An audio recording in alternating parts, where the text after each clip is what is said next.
नमो हरिहन्ताणम् नमो सिद्धाणं नमो आयर्याणम् नमो वज्रायाणम् नमो लोये सवसाहुणम्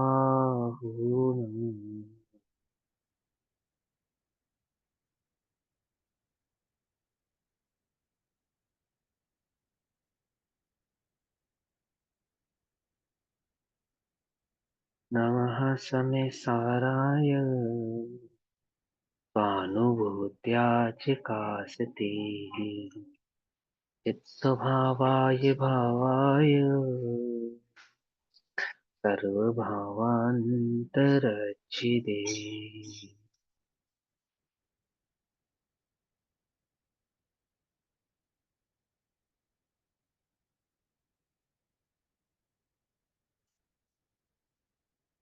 हमारी दोपहरकालीन कक्षा का विषय चल रहा है श्री समय सारजी का। श्री समय सारजी का स्वाध्याय हम सभी आचार्य अमृतचंद्र देव द्वारा रचित आत्मख्याति टीका से कर रहे हैं। आत्मख्याति टीका में श्री शुद्ध ज्ञान अधिकार पेज नंबर 487 487 भाव अंशु, चल रहा है। मुझे सेकंड पैरा से समझ में नहीं आया। मैंने पढ़ा भी सुना भी, मुझे कुछ नहीं लगा। यहाँ आचार्य देव कहते हैं इस प्रकार ऐसे संख्या मत, मतलब ये हाँ बिल्कुल भी कोई बात समझ नहीं, में नहीं आया। बतला तो कोई बात नहीं। 332 नंबर से 344 नंबर तक की गाथा है। भाव चल रही है सांख्य मतियों की मान्यता की। मान्यता तो सांख्य मति की है, किसकी? जैन मुनि की। जैन मुनि, कोई जैन मुनि इस प्रकार की मान्यता रखते हो। किस प्रकार की मान्यता? कि आत्मा एकांत रूप से अकर्ता है। एकांत रूप से अकर्ता है कहकर आचार्य देव समझाना चाहते हैं कि वह मान्यता किसी है जैन मुनि होता हुआ भी सांख्य मतियों की मान्यता है। अब आपको जो दूसरे पैरे से समझ में नहीं आया, कौन से दूसरे पैरे से समझ में नहीं आया? आचार्य देव कहते हैं कि इस प्रकार ऐसे सांख्य मत को अपनी प्रज्ञा के अपराध से, मतलब यहाँ से एंड तक बिल्कुल भी नहीं मुझे समझ में आया। नहीं, आचार्य देव कहते हैं ये। फोर आप एटी ऐसे फाइव मुझे पेज पे नंबर सबसे बोलो। नीचे से कह रहे तो हैं, जो ये टीका फोर है एटी ना, फोर फाइव एटी पे। फाइव से। हाँ, आचार्य देव कहते हैं कि अच्छा यहाँ से समझ में नहीं आया, ठीक है। आचार्य देव अपना सिंपल आप, सी भाषा में समझा दो, मतलब इसको नहीं होता थोड़ा समझा दो। मैं बता रहा हूँ, कोई बात नहीं। आप ही को समझ में नहीं आया और भी किसी को समझ में नहीं आया? मेरे को तो नहीं आया, बाकी का मुझे पता नहीं। हाँ, आगे समझ में, ठीक है ना। सुनो, मैं रिपीट कर देता हूँ, कोई बात नहीं। देखो, आचार्य देव कहते हैं कि इस प्रकार, किस प्रकार? वो जो उन्होंने तर्क दिए पिछले टीका के, उसमें उन्होंने तर्क दिए ना कि आत्मा राग आदि कर्म के उदय आदि के कारण वह राग आदि को करता है, मिथ्यात्वादी कर्म उदय के कारण मिथ्यात्वादी को करता है। क्योंकि उन्होंने दो तर्क दिए उसके अंदर। ये देखो आगम में भी लिखा है, एक आत्मा है वो ना स्त्री होता है ना पुरुष होता है। फिर आत्मा को स्त्री वेदनीय कर्म की इच्छा, स्त्री को भोगने की इच्छा कब होती है? बोले पुरुष वेदनीय कर्म के उदय के कारण होती है। तो कर्म के उदय से होती है ना, और कर्म का उदय भोगता है, सीधी सी बात। ठीक है ना। तो इच्छा करने वाला भी कर्म का उदय और भोगने वाला भी कर्म का उदय है। इससे आत्मा तो सर्वदा अकर्ता ही है, ऐसा वो कहते हैं। अब बोलो, बिना बिना क्षेपम ज्ञान के उदय के, है बिना ज्ञानावरणीय कर्म में क्षेपम हुए बिना आत्मा ज्ञानी नहीं हो सकता। तो आत्मा का अज्ञान किसके कारण है? कर्म के उदय के कारण। और आत्मा ज्ञानी किसके कारण होगा? बोले कर्म के उदय के कारण होगा। तो इससे हम ये इस निष्कर्ष पे पहुंचे हैं कि आत्मा तो मात्र ज्ञाता ही है, कुछ करता नहीं है, और कर्म ही सारे कार्य को करने वाला है। हम इस निष्कर्ष पे पहुंचे। आचार्य देव कहते हैं कि अगर आप इस निष्कर्ष पे पहुंचे हैं, आपकी ये मान्यता है, आप ऐसा विचार करते हैं, तो आपकी जो मान्यता है वो सांख्यमती मान्यता है।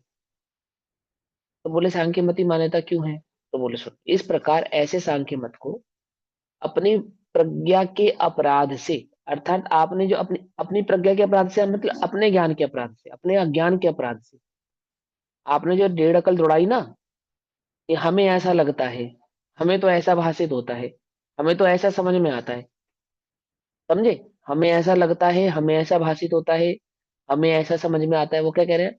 ये आपको जो समझ में आ रहा है, जो आपको लग रहा है, ये आपकी प्रज्ञा का अपराध है, आपके ज्ञान का दुरुपयोग है। आप अपने ज्ञान के घोड़े ज्यादा ही तेज दौड़ा रहे हो, आपको बात समझ में नहीं आ रही है।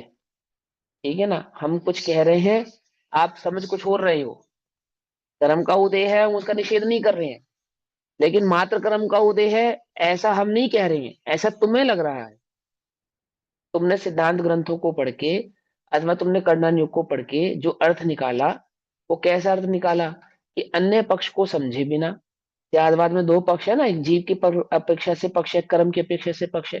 तो जीव के पक्ष को तो समझा नहीं आपने, जीव के कर्तव्य भाव को तो समझा नहीं आपने। एक द्रव्य दूसरे द्रव्य का कर्ता किस प्रकार से नहीं है, इस बात को भली प्रकार से तो समझा नहीं। और क्या पर निकल गए कि जीव में होने वाले सभी परिणामों का कारण कर्म है, जीव तो एकमात्र करता है। ऐसा करता हमने जीव को नहीं कहा, ऐसा करता जीव को आप कह रहे हो। ठीक है ना तो आप अपनी प्रज्ञा यानी अपनी बुद्धि के, अपनी अकल के जो ज्यादा घोड़े दौड़ा रहे हो, क्या कर रहे हो उससे, आप अपनी इस मिथ्या मान्यता से सूत्र के अर्थ को ना जानने वाले, आपने जो सूत्र का अर्थ है ना, सूत्र माने जो सिद्धांत ग्रंथों में सूत्र कहे हैं, द्रव्य के लिए, कर्म के लिए, आदि आदि आदि पदार्थों के लिए, तत्वार सूत्र, तत्वार सूत्र है ना।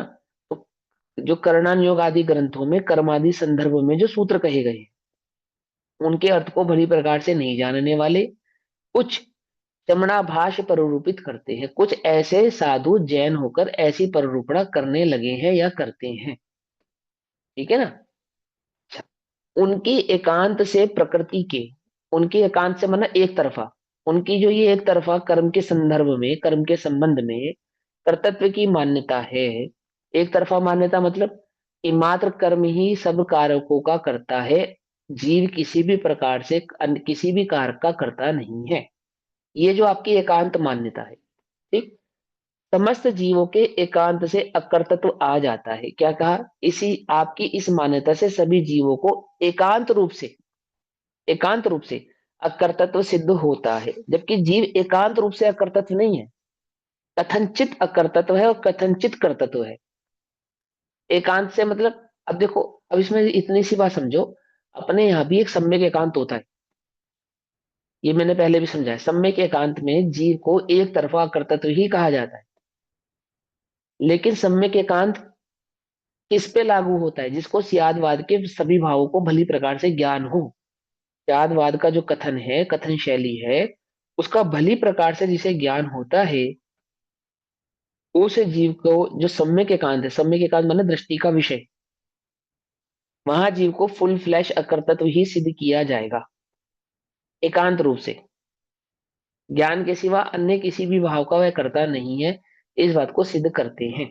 ठीक है ना। लेकिन यहाँ जिसने जिस बात अपने को, को जान लिया उसमें भी आएगा ये सम्यक हाँ, एकांत उसी की नहीं? उसी के लिए, उसी के लिए, उसी के लिए है बस। उसी की शैली में सम्यक एकांत है ये, सम्यक दर्शन की शैली है ये, जो सम्यक एकांत की शैली है ना। लेकिन सम्यक एकांत की शैली किनके लिए है, अभी आप इतना समझो, सम्यक एकांत के चक्कर में आप ना भी पढ़ो, तो आप इतनी बात को ध्यान से समझो कि आत्मा को एक सिरे से अकर्तत्व कहना ये मिथ्या है। कैसे मिथ्या समझो, राग रूप परिणमित होता हुआ, द्वेष रूप परिणमित होता हुआ अपने उपयोग, अपने अज्ञान की तो खबर है नहीं कि मैं अपने अज्ञान के कारण राग द्वेष आदि रूप परिणमित होता हूँ, मिथ्यात्व रूप परिणमित होता हूँ, और उसे कर्म का दोष मढ़ देता है कि कर्म के उदय के कारण हो रहा है, मैं तो कुछ नहीं कर रहा, मैं तो ज्ञाता हूँ। जैसे निश्चयभाषी की स्थिति है। ठीक है ना। निश्चयभाषी कैसा है, निश्चयभाषी राग द्वेष आदि रूप में प्रवर्तित हुआ स्वच्छंद प्रवृत्ति करता हुआ अपने स्वच्छंद, अपने मिथ्या स्वच्छंद भाव को तो पहचानता नहीं है, और जो भी परिणाम है ना उसको कर्म का कह देता है, उद्गल का कह देता है, और अपने को ज्ञाता मानता है। तो ऐसा ज्ञाता आत्मा नहीं है, ऐसा कोरा ज्ञाता आत्मा नहीं है। ठीक है ना। तो कहते हैं समस्त जीवों के एकांत से अकर्तत्व आ जाता है, इसलिए, इसलिए जीव करता है, जीव करता है, कहाँ लिखा है ऐसा, आगम में ऐसा भी लिखा है कि जीव करता है, कथनचित करता है कहा है ना। उस वह जो श्रुति है, उसका कोप दूर करना अशक्य हो जाता है, अर्थात जीव करता है, इस श्रुति में जो आपने क्या कर दिया, दोष धारण लगा दिया है। हमने एक अपेक्षा से जीव को कर्ता कहा था, एक अपेक्षा से अकर्ता कहा था। तो जीव के कर्तापने का जो भाव था, जो आगम जीव के कर्तापने की बात कह रहा है, उसमें आपने क्या कर दिया, दोष मढ़ दिया, दोष लगा दिया आपने, क्योंकि आपने तो जीव को क्या कर दिया, सर्वथा एकांत कर्ता ही सिद्ध कर दिया। और आगम में कथनचित कर्ता और कथनचित अकर्ता कहा है। तो जो कथनचित कर्ता भाव कहा है, उसमें क्या हो गया, उसमें दोष आ गया, क्योंकि आप कर्ता तो उसको सिद्ध कर रहे नहीं हो। और कथन कदाचित आप आत्मा को कर्ता कहते भी हो, मान लो कहता भी हो आप, तो क्या कर्तापना कहते हो? कि जीव अपने द्रव्य भाव का करता है। ठीक है ना, जीव अपने द्रव्य भाव का करता है, पर्यायों का तो करता नहीं है, अर्थात राग द्वेष मिथ्यात्व आदि भावों का तो करता नहीं है, विभाव आदि भावों का तो करता नहीं है, स्वभाव आदि भावों का भी करता नहीं है, वह तो अपने आत्म द्रव्य का करता है, आत्म द्रव्य का करता है। समझना ध्यान से। तो कहते हैं यह मान्यता भी आपकी गलत है, क्योंकि आत्मा अपने आत्म द्रव्य का करता भी नहीं है। आत्म द्रव्य का करता कैसे हो जाएगा, बताओ जरा, आप हमें समझाओ। तो फिर वो कर्तापने की बात समझाएंगे वो सारी, कि जैसे पुद्गल है, पुद्गल में स्कंद जुड़ता है, अलग होता है, क्या आत्मा में ऐसे प्रदेश जोड़े और अलग किए जा सकते हैं? क्या आत्मा के विस्तार और घनत्व यानी सूक्ष्मत्व को आप आत्मा का कर्तव्य कह सकते हैं? आदि आदि, ठीक है ना। तो वो सारे बात उन्होंने वहां पे समझे। अब समझ में आ गई बात? अब समझ में आ गई या दोबारा रिपीट करूं? में तो आ गई है, मतलब समझ में तो आ गई है, मतलब हाँ जीव करता है, मतलब उसने इस जो हमारा विचार है उसको उसने उल्टी तरह से अकर्ता सिद्ध करके, मतलब जीव को अकर्ता ही बना दिया, कर्ता नहीं किया। तो हाँ, ये करता नहीं किया उसने, हाँ बस वही है, ठीक। है ना। वो हिमांशु जीव को भैया, किसी भी जब प्रकार। जीव अच्छा, अपने द्रव्य का द्रव्य गुणों ये आपने बोला है ना, आत्म द्रव्य, मतलब इसका मतलब द्रव्य आत्मा को बनाने वाला। हाँ, आत्मा को बनाने वाला, आत्म द्रव्य का कर्ता मतलब वो आत्मा को बनाने वाला है। बोले ऐसा नहीं है, आत्मा तो कैसा नित्य है, अर्थात किसी के द्वारा बनाया गया नहीं है ऐसा। ठीक। ठीक है ना। हाँ हाँ, आप किरण आंटी, आप क्या पूछ रहे, बोलो। जैसे मतलब कि हम अपने द्रव्य गुण में ही रहते हैं, जब अपनी शुद्ध पर्याय में ही रहते हैं, तो उस समय मतलब आत्मा को फिर हम क्या कहेंगे? जैसे आप जिसको अनुभव हो गया, हम्म। अनुभूति हाँ हो तो, गई। हाँ तो ये बात भी आचार्य देव ने कही ना, देखो यहाँ पे लिखा ना, ये जो इसलिए ज्ञायक भाव सामान्य अपेक्षा से, इस पैराग्राफ को मैं रिपीट कर देता हूँ, मिल गया सबको? अंतिम पैराग्राफ है जो भावार्थ का, भावार्थ का जो अंतिम पैरा है, फिर से पढ़ता हूँ, इसलिए ज्ञायक भाव, मिल गया? हाँ या ना मिल गया, जल्दी बताओ फटाफट। नहीं, मुझे अभी मिला नहीं। क्या, कौन हाँ सा था? ढूंढो। एक्चुअली कल मैंने क्लास भी नहीं ना लगाई थी। बहुत टीका बढ़िया, तो भावार्थ अभी का, मैंने सुनी ही टीका नहीं, तो सुनोगे तो सही। भावार्थ का अंतिम अंतिम पैराग्राफ। आत्मा सामान्य अपेक्षा से तो ज्ञान इसलिए समाप्त ज्ञायक नहीं। भाव सामान्य अपेक्षा से, हाँ। वो टीका का है, भावार्थ का नहीं है, टीका का है, अंतिम पैरा। टीका का, सॉरी, तो टीका का पढ़ो। भावार्थ का नहीं, टीका का पढ़ो, टीका का अंतिम पैरा पढ़ो। टीका का अंतिम पैराग्राफ पे आ जाओ, आगे सब अभी, अब म्यूट कर लो, सुनो ध्यान से, मैं पढ़ देता था। हाँ जी, आगे सुनो ध्यान। इसलिए ज्ञायक भाव सामान्य है ना। हाँ हाँ, अब मैं पढ़ रहा ठीक है। हूँ। अब आपने जो प्रश्न किया उसका उत्तर यहाँ मिलेगा, सुनो। इसलिए ज्ञायक भाव सामान्य अपेक्षा से ज्ञान स्वभाव से अवस्थित होने पर भी, ज्ञायक स्वभाव अर्थात जो आत्मा है, अगर उसको ज्ञान सामान्य से देखा जाए, अर्थात ज्ञान गुण की अपेक्षा से देखा जाए, तो कैसा है? मात्र जानने वाला है ना। सामान्य भाव से देखने पर आत्मा कैसा है? जानने वाला है, ये बात तो सही है, इसमें तो कोई कोई मिस्टेक नहीं है। ऐसा अवस्थित होने पर भी, आत्मा की ऐसी अवस्था होने पर भी, आत्मा का ऐसा स्वभाव होने पर भी, कैसा स्वभाव? ज्ञायक स्वभाव, मात्र जानने वाला स्वभाव होने पर भी, कर्म से उत्पन्न जो मिथ्यात्वादी भाव होते हैं, कर्म से उत्पन्न मिथ्यात्व आदि भावों के ज्ञान के समय, क्या कह रहे हैं? कर्मादि से उत्पन्न होने वाले जो मिथ्यात्वादी राग द्वेष परिणाम आदि भाव हैं, उन भावों के उत्पन्न होते समय ये जो आत्मा है, ये उन भावों से एकाकार है, या भेद विज्ञान भाव रूप से स्थापित करता है अपने ज्ञान को।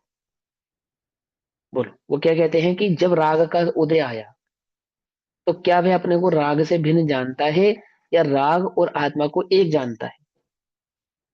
जब मिथ्यात्वादी का में परिणमित होता है, तो अपने को मिथ्यात्वादी भावों से भिन्न जानता है, या मिथ्यात्वादी भावों में और अपने आप में एक भाव रूप होकर जानता है कि यह मैं हूं, मम भाव से जानता है?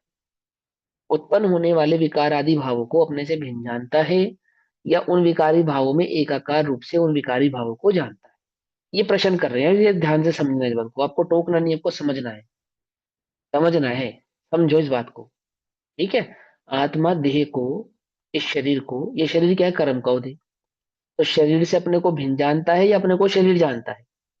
ऐसे द्रव्य कर्म, अपने को द्रव्य कर्मों से भिन्न जानता है या द्रव्य कर्मों से एक जानता है। ऐसे ही भाव कर्म, ये हमने मान लिया कि जो भाव कर्म होते हैं वो कर्म के उदय से होते हैं। हम कब मना कर रहे हैं, हम भी कह रहे हैं होते कर्म के उदय से होते हैं। परंतु भाव कर्म जो कर्म के उदय से होते हैं, उन भाव कर्मों को तुम अपने से भिन्न जानते हो या भाव कर्मों में आत्मा को एक भाव से जानते हो, एकत्व से जानते हो?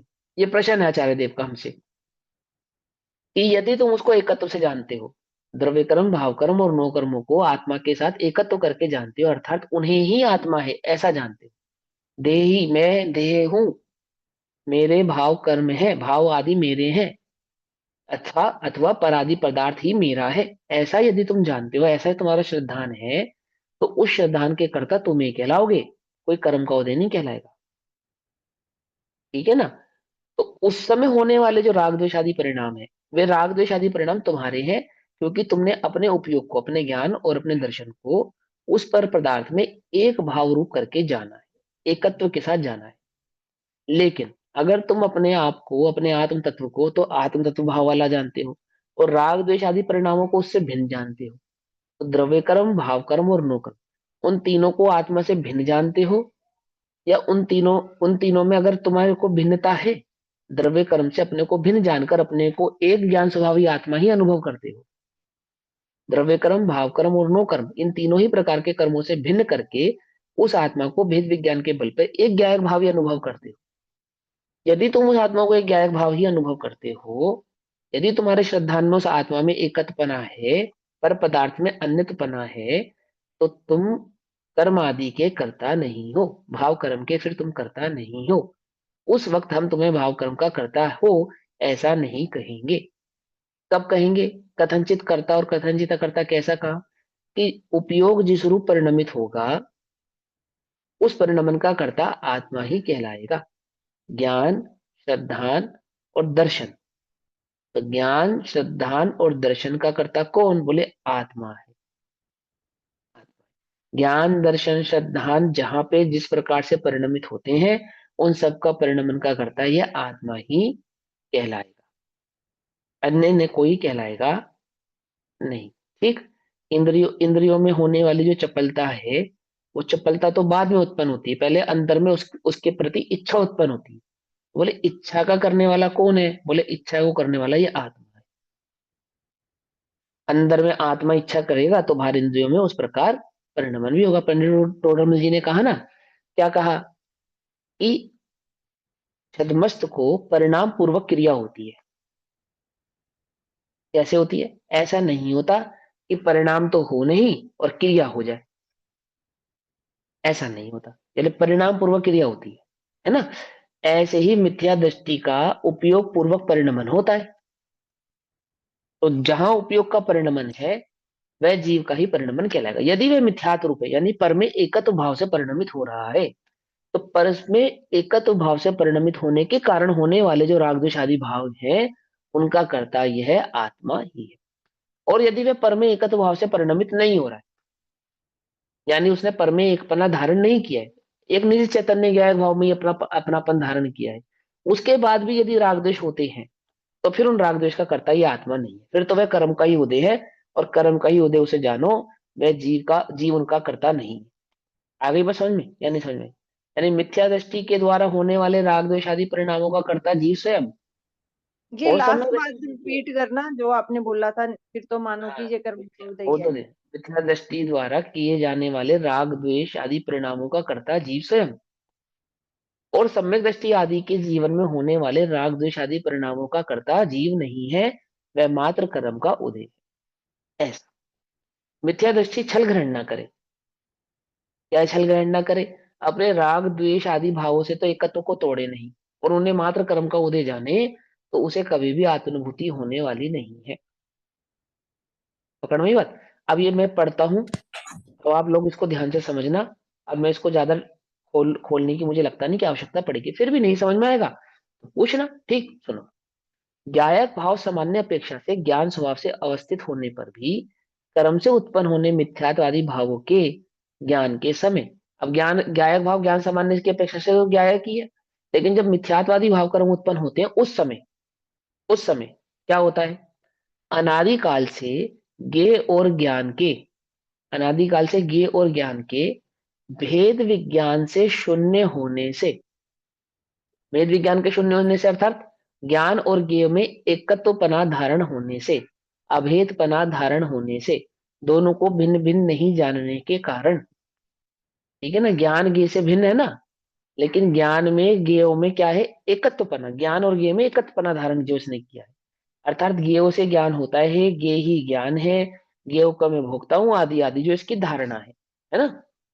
तो क्या कहते हैं, अनादिकाल से ज्ञेय और ज्ञान के भेद विज्ञान से शून्य होने से, अर्थात भेद विज्ञान नहीं होने से, पर को आत्मा के रूप में जानता हुआ, पर पदार्थ को आत्मा के रूप में जानता हुआ, अर्थात राग द्वेष मोह आदि परिणामों को वह आत्मा के हैं ऐसा जानता हुआ, देह आदि पदार्थों को आत्मा का है ऐसा, मैं आत्मा हूं मतलब मैं शरीर हूं ऐसा जानता हुआ, जो भी पर्याय प्राप्त होती है उस पर्याय पर्याय प्राप्त होने वाली पर्याय में वे पर्याय मैं हूं ऐसा एकाकार होता हुआ, पर्याय में होने वाले सभी परिणमों में ये परिणमन मेरा है ऐसा जानता हुआ, मैं सुखी, मैं दुखी, मैं रंग कराओ मेरे वो बदन, आदि आदि ना, ये सब भाव, तो इन सभी भावों को अपने में एकत्व भाव से धारण करता हुआ, ज्ञान और ज्ञेय के बीच की भिन्नता को नहीं जानने के कारण क्या होता है, जानता हुआ वह वह आत्मा, वह ज्ञायक भाव जो आत्मा है ना, विशेष अपेक्षा से, विशेष अपेक्षा से अर्थात पर में जो परिणमन हो ना, विशेष अपेक्षा से अर्थात अगर उसको श्रद्धान की अपेक्षा से देखा जाए, ज्ञान अपेक्षा से गौण कर दिया जाए और किसी अन्य अपेक्षा से देखा जाए, विशेष अपेक्षा का मतलब होता है अन्य अपेक्षा से देखने, क्योंकि आत्मा में मात्र ज्ञान की अपेक्षा तो लगेगी नहीं, आत्मा में मात्र ज्ञान गुण है या अनंत गुण है अनंत गुण है ना, तो अनंत गुण है तो अनंत अपेक्षाएं लगेंगी ना, खाली ज्ञान की ही क्यों लगेगी, खाली आत्मा का ज्ञान ही तो नहीं है, नान दंसन समग्गौ, ज्ञान दर्शन आदि चारित्र आदि भावों से एकत्व है ना उसका, तो तुमने ज्ञान की अपेक्षा से तो देख लिया, ये तो हमें बात आपकी समझ में आ गई, लेकिन श्रद्धान की अपेक्षा से क्या वह आत्मा का नहीं है, चारित्र की अपेक्षा से क्या वह आत्मा का नहीं है, आत्मा का है ना। तो विशेष अपेक्षा से कहने का मतलब है ज्ञान को छोड़कर अन्य गुणों की अपेक्षा से देखने पर, तो अन्य गुण में श्रद्धान की अपेक्षा से देखने पर, तो विशेष अपेक्षा से अज्ञान लेकिन हम रूप विशेष परिणाम, अपेक्षा को भेद रूप नहीं ले सकते, भेद रूप देखते हुए। क्यों भेद रूप देखेंगे आप मुझे बताओ, ज्ञान दर्शन आदि की नहीं, चर्चा तो भेद रूप है ही। भेद तो है नहीं, अभेद है मतलब। हाँ यहाँ विशेष अपेक्षा मतलब विशेष। देखो सुनो, मेरी बात सुनो, विशेष अपेक्षा का कहने का मतलब है अन्य अपेक्षा से देखते हुए, बस इतनी सी अच्छा। बात समझो, भेद अभेद की क्या, वो तो आप अपने वहां पे जब ज्ञान की अपेक्षा लगा रहे हो तो वो तो भेद की चर्चा हुई गई ना, जब आपने अपेक्षा कथन कहा और ज्ञान अपेक्षा किया, सामान्य अपेक्षा में तो कोई भेद ही नहीं है, आत्मा तो बस आत्मा ही है, लेकिन जब आप वहां पे ज्ञान अपेक्षा लगा रहे हैं, एक अपेक्षा से बात कह रहे हैं, तो भेद की बात होगी ना, है ना। अच्छा एक बात सुनो, आत्मा भेद अपेक्षा से मिथ्या दृष्टि है और अभेद अपेक्षा से सम्यक दृष्टि है ऐसा, भेद अपेक्षा से करता है और अभेद अपेक्षा से अकर्ता है ऐसा कहोगे क्या, कर्ता कर्तृत्व मिथ्यात की अवस्था में भी आत्मा भेद ही है, मात्र सम्यक की अपेक्षा में आत्मा भेद नहीं है, समझे नहीं समझे, द्रव्य तो सदाकाल अभेद ही है, भेद तो समझाने की शैली है, उसमें कोई भेद थोड़ी है, क्योंकि हमने भेद से देखा इसलिए वो मिथ्या दृष्टि हो गया, ऐसे थोड़ी। आत्मा का मिथ्यात्व क्या है, आत्मा को समझाने के लिए भेदा भेद की बात है, आत्मा में ना भेद है ना अभेद है, तो वह जैसा है वैसा ही है, अभेद ही है, अभेद, भेद की बात करते हैं तो अभेद कहना पड़ता है, समझे नहीं समझे, भेद की बात करते हैं तो अभेद कहना पड़ता है, भेद की बात ही नहीं करेंगे फिर फिर कैसा है, जैसा है वैसा ही है, ठीक है ना, ये शैली है कहने की शैली।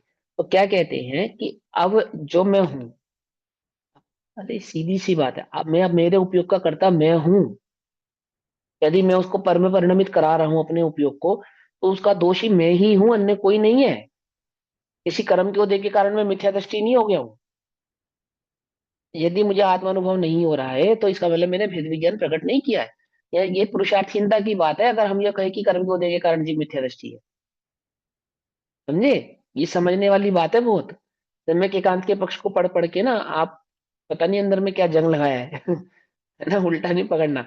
ऐसा लगे कि भैया आत्मा तो मिथ्या दृष्टि है ही नहीं, ऐसा क्यों नहीं है, बिल्कुल है।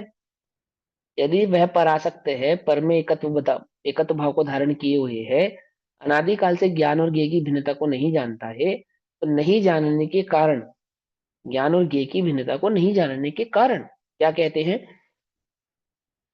अब विशेष अपेक्षा से पर को आत्मा के रूप में जानता हुआ, ज्ञान और ज्ञेय की भिन्नता को नहीं जानने के कारण पर में आत्मा का एकत्व भाव धारण करता हुआ, वह आत्मा, वह ज्ञायक भाव यानी वह आत्मा विशेष अपेक्षा से अज्ञान रूप परिणाम को करता है। अब श्रद्धा की अपेक्षा से देखने पर अज्ञान रूप परिणाम का कर्ता वही कहलाएगा, क्योंकि श्रद्धा मिथ्या होती है तो ज्ञान आदि भाव क्या कहलाते हैं, ज्ञान कहलाते हैं अज्ञान कहलाते हैं,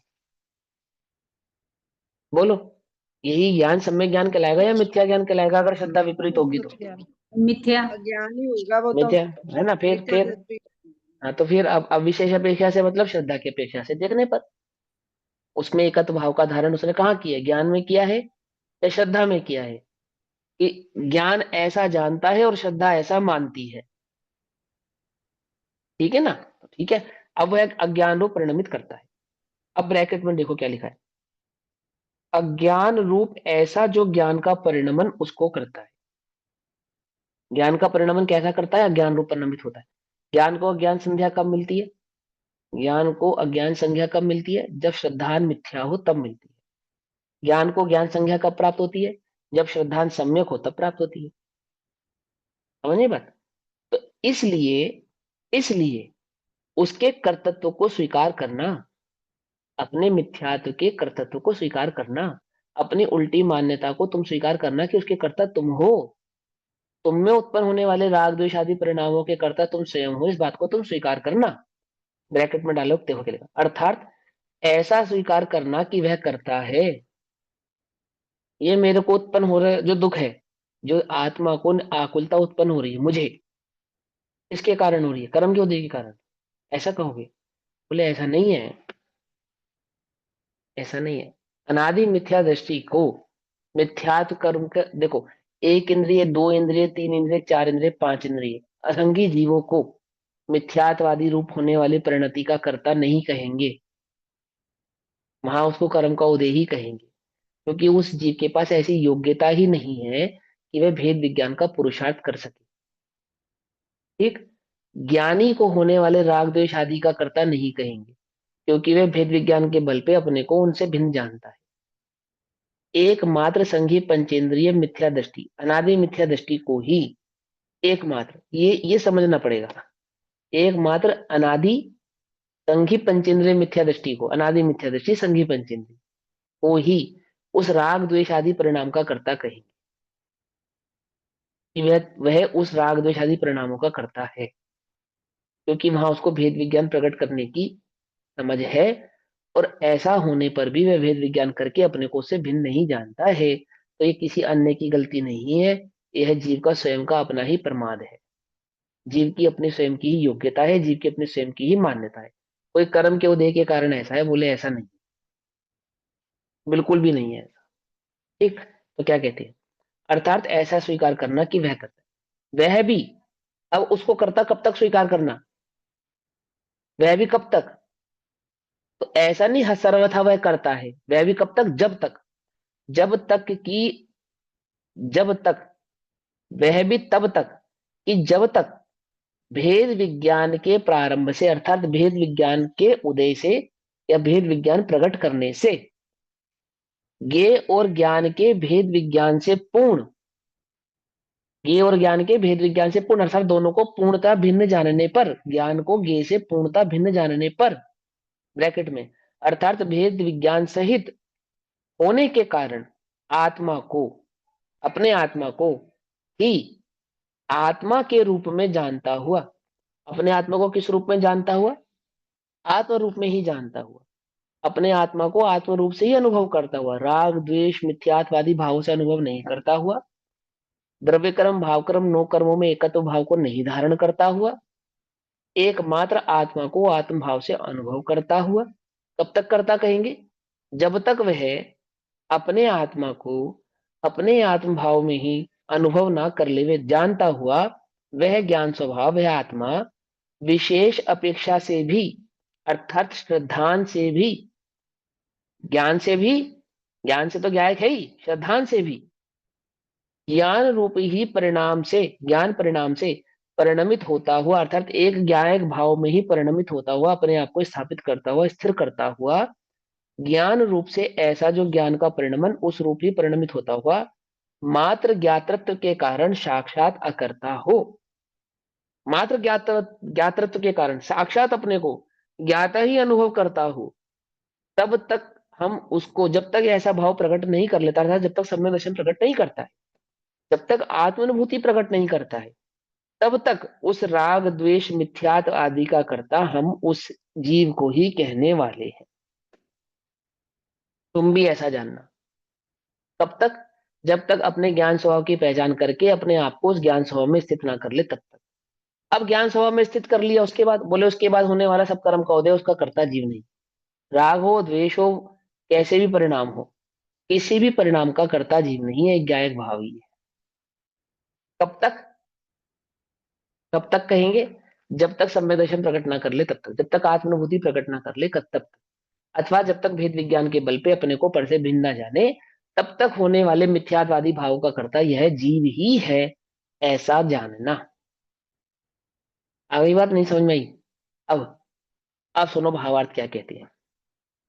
कितने ही जैन मुनि भी त्यादवाद वाणी को भली भांति ना समझकर सर्वथा एकांत का अभिप्राय करते हैं, ठीक, और विवक्षा को बदलकर यह कहते हैं कि आत्मा तो भाव कर्म का अकर्ता ही, अर्थात आत्मा तो भाव कर्म का करता ही नहीं है। अब ये बात तो सही है, आत्मा को भाव कर्म का कर्ता आगम में भी कहा है, मतलब अध्यात्म में कहते हैं भाव कर्म का कर्ता नहीं है, ऐसा कहते हैं, लेकिन किसके लिए कहते हैं ये समझना पड़ेगा ना। ज्ञानी के लिए जो संज्ञा लगाई थी, आपने अज्ञानी पे भी वही लगा दी।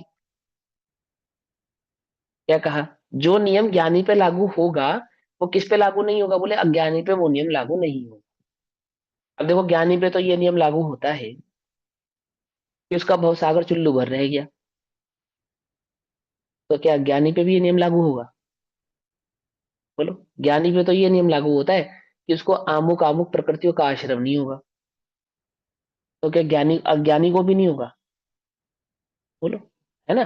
तो जो नियम ज्ञानी पे लगेगा वो अज्ञानी पे नहीं लगेगा, सीधी बात है। हमने ज्ञान की अपेक्षा से, ज्ञान स्वभाव के अनुभव करने की अपेक्षा से ये कहा था कि भाव कर्म का कर्ता तो आत्मा नहीं है, वह तो किसी का भी हो। कौन जानता है कि ज्ञानी भोगते हैं या नहीं भोगते? कौन जानता है कि ज्ञानी करते हैं या नहीं करते? ऐसा कहा था ना आचार्य देव ने, है ना? हाँ, ज्ञानी तो करते नहीं है, ज्ञानी तो भोगते नहीं, लेकिन अज्ञानी को क्या लगने लगा? हाँ, मैं भी करता भोगता नहीं हूं। अरे भाई, स्वभाव से तो नहीं है, ये बात तो सही है, परंतु विशेष अपेक्षा तेरा श्रद्धान क्या है वो बता। श्रद्धान बता ना अपना तू। श्रद्धान तो तेरा कर्तव्य भोक्तत्व का ही है ना, तो तू करता भोगता है। ज्ञानी जो को हम जो कर्ता और अकर्ता और वो अभोक्ता कह रही हैं, क्योंकि उसका श्रद्धान अकर्ता अभोक्ता है। स्वभाव से तो अकर्ता अभोक्ता है ही, परंतु उस स्वभाव को जानने वाला वह श्रद्धान कैसा है? अकर्तत अभोक्तत्व भाव में स्थित है। और ज्ञानी कैसा है? अज्ञानी कैसा है? अज्ञानी का श्रद्धान कर्तत्व और भोक्तत्व भाव में स्थित होने से अज्ञानी को उसका कर्तापना भी है, उसका भोक्तापना भी, और कर्ता भोक्तापना होने के कारण उसकी सजा भी किसको मिलेगी? उस आत्मा को ही मिलेगी, अन्य किसी को नहीं मिलेगी। 6 द्रव्यों में नरक जाने वाला ये आत्मा ही है। 6 द्रव्यों में सुख दुख को भोगने वाला ये आत्मा ही है। 6 द्रव्यों में गति अगति आदि भाव, गति आदियों में परिभ्रमण करने वाला, 4 गति दुख, 84 लाख योनियों के दुखों को भोगने वाला यह आत्मा ही है, अन्य कोई द्रव्य नहीं है। बोले क्यों? क्योंकि मिथ्यात्व करने वाला एक अकेला ये आत्मा ही है। राग द्वेष करने वाला अकेला एक यह आत्मा ही है, अन्य कोई नहीं है। पकड़ में आई बात? जो पुद्गल के परमाणु नरक में स्थापित हैं, उन पुद्गल के परमाणुओं के पाप का उदय है, पुण्य का उदय? और जो पुद्गल परमाणु स्वर्ग में स्थित हैं, उन पुद्गल परमाणु का पाप का उदय है, पुण्य का उदय? क्यों भैया? एक पत्थर भगवान बन गया, एक पत्थर मंदिर की पैड़ी पे लगा हुआ है, और एक पत्थर मेरे घर पे लगा हुआ है, तो वो लोग कौन से पत्थर का पुण्य का उदय कहोगे? कहोगे नहीं कहोगे उस पत्थर का पुण्य का उदय जो भगवान बन गया, दुनिया उसकी पूजा कर रही है? बोलो। ये तो तुम्हें अब क्या समझा है, बोलो। अज्ञानी को क्या समझा है? पत्थर तो पूजा नहीं जाता, पत्थर की पूजा नहीं होती है, समझे ना। पत्थर में जो आकृति, जो भाव केरा गया है, उस भाव की पूजा हो रही है। अज्ञानी को लगता है पत्थर की पूजा हो रही है। समझे नहीं समझे? भाव भाव जहां स्थापित किया है आपने, उस पत्थर में किसका भाव स्थापित किया? भगवान का भाव स्थापित किया, निक्षेप की पूजा होती है।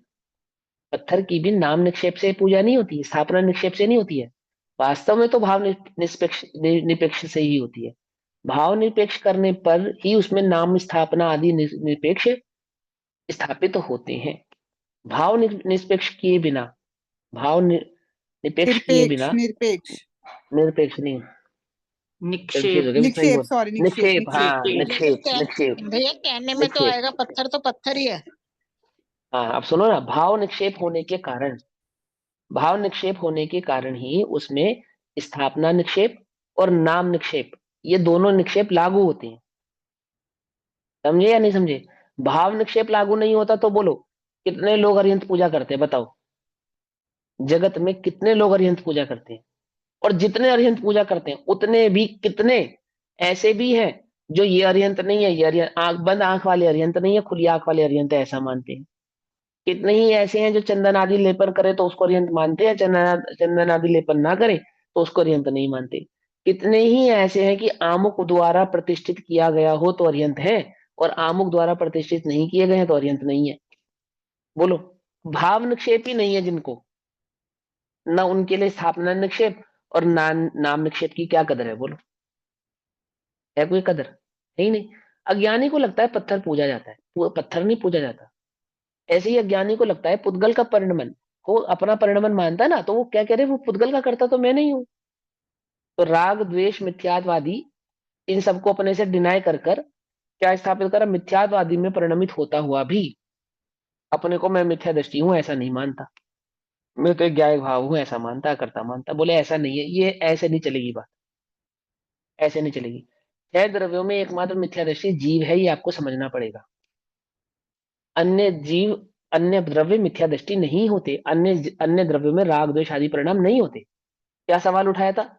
कि पुद्गल के वे परमाणु, आमुक परमाणु जो नरक में है, उनके पाप का उदय होगा, और पुद्गल के वे परमाणु जो स्वर्ग में है, उनके पुण्य का उदय होगा। सीधी सी बात है ना, या नहीं? कि पुद्गल को पाप पुण्य का उदय आता ही नहीं है,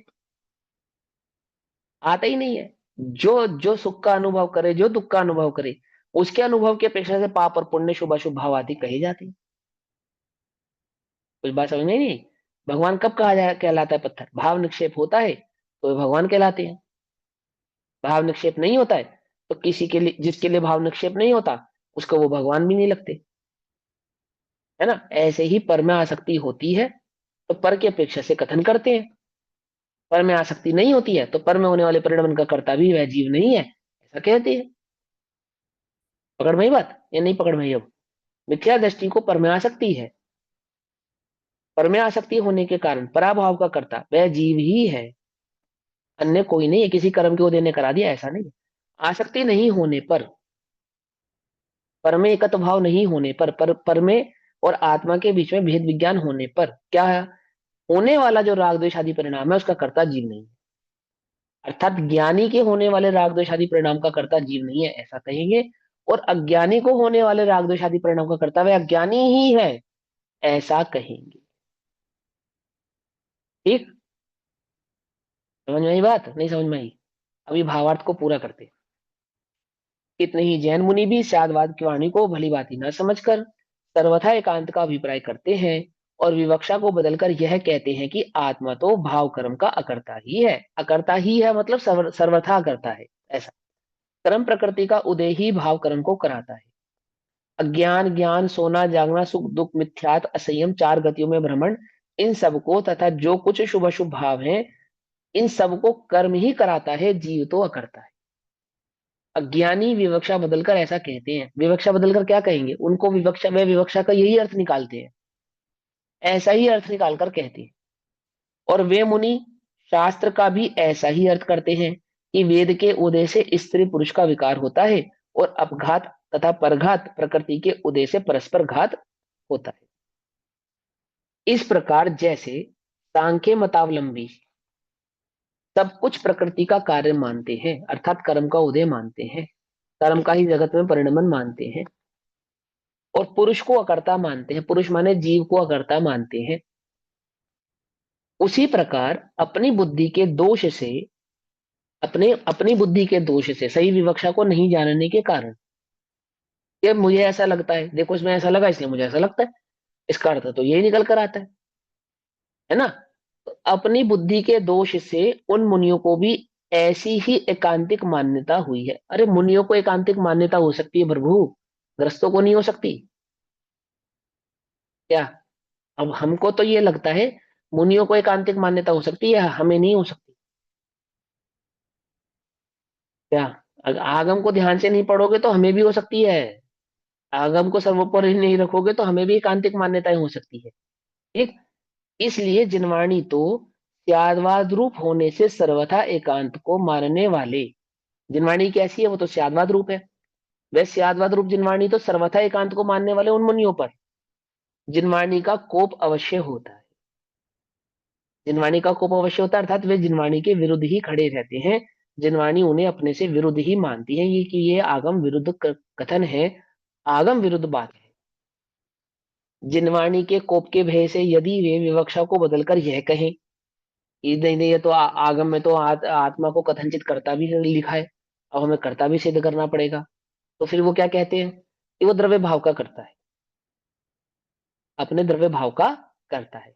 अब उस विवक्षा को बदलकर वह ऐसा भी कहे कि भाव कर्म का कर्ता कर्म है और अपने आत्मा का अर्थात अपने को कर्ता आत्मा है ना।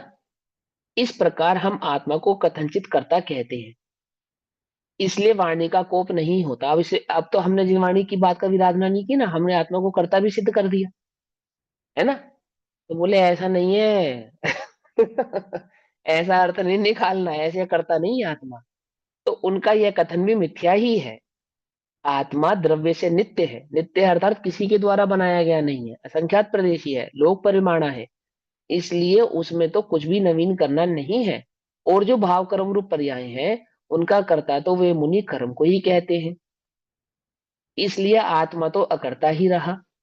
तब फिर वाणी का कोप कैसे मिट गया? इसलिए आत्मा के कर्तत्व अकर्तत्व की विवक्षा को यथार्थ मानना ही त्यागवाद को यथार्थ मानना। आत्मा के कर्तत्व अकर्तत्व के संबंध में सत्यार्थ त्यागवाद पर रूपणा इस प्रकार है। अब सत्यार्थ पर रूपणा किस प्रकार है?